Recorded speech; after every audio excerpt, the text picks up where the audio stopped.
Kufuatia kifo cha Papa Francis kilichotokea Jumatatu siku iliyofuata Jumapili ya Pasaka, mrithi wa Papa Francis ataamuliwa na makardinali wa Kanisa Katoliki. Kundi la makardinali wapatao 135 walio na umri wa chini ya miaka 80 ambao wanatarajiwa kuanza mkutano wao mapema hadi katikati ya Mei ili kufanya uchaguzi wa siri wa papa ajaye. Hapa kuna baadhi ya makardinali wanaochukuliwa kuwa washindani wanaoweza kuwa papa. Namba 1, Kardinali Peter Edo, askofu mkuu wa Budapest, Hungary. Kardinali Peter Edo, mwanasheria wa kanisa mwenye umri wa miaka 72, ndiye kiongozi wa juu kabisa wa Kanisa Katoliki katika nchi ambayo 80% ni Wakristo. Anajulikana kwa kuunga mkono uhamasishaji wa papa kwa Wakristo wa Orthodox. Kardinali Edo pia yupo upande wa kiafizina na mgawanyiko wa kitamaduni ya Europa. Kuhusu uhamiaji, suala la muhimu kwa Hungary, amewasilisha mtazamo wa usawa akitambua haki ya kuhama lakini pia umuhimu wa kuhakikisha utulivu wa kisiasa. Namba 2, Kardinali Fridolin Ambongo, askofu mkuu wa Kinshasa, Jamhuri ya Kidemokrasia ya Kongo. Kardinali Fridolin Ambongo, rais wa kongamano la mabaraza ya maaskofu barani Afrika na Madagascar, alizidi kuzingatia ulimwenguni pote katika kukataa kwa kauli moja Fiducia Supplicans, tamko ambalo Vatican ilitoa mwaka 2023.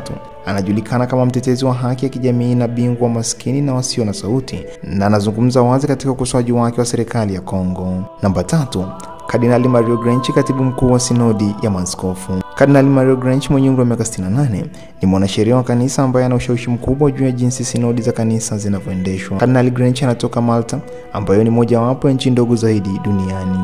Namba 4, Kardinali Pietro Parolin, katibu mkuu wa Vatican. Kardinali Pietro Parolin mwenye umri wa miaka 70, mwanadiplomasia wa kazi ambaye mara kwa mara amesimama juu ya machafuko yoyote yanayoashiria upapa, anachukuliwa kuwa mtu wa wastani ambaye akichaguliwa angeweza kurekebisha mifarakano ndani ya kanisa. Namba 5, Kardinali Peribatista Pizzaballa, patriarki wa Kilatini wa Yerusalemu. Kardinali Peribatista Pizzaballa mwenye umri wa miaka 60 amezungumza wakati wa vita vya Israeli na Hamas na alitembelea Gaza wakati wa mzozo huo.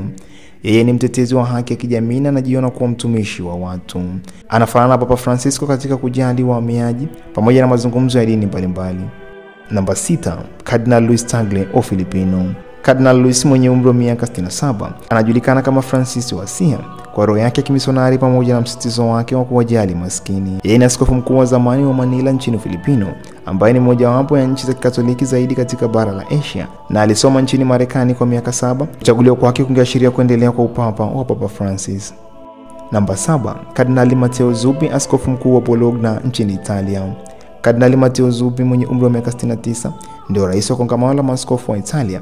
Anajulikana kama padri wa mtaani na misionari, na anataka kanisa linalosikiliza waumini na kuwa tayari kufanya kisasa. Papa Francis alimchagua Kardinali Zuppi kama mjumbe wake kwa Urusi na Ukraine pamoja na ukingo wa magharibi wa Beijing ili kukuza amani.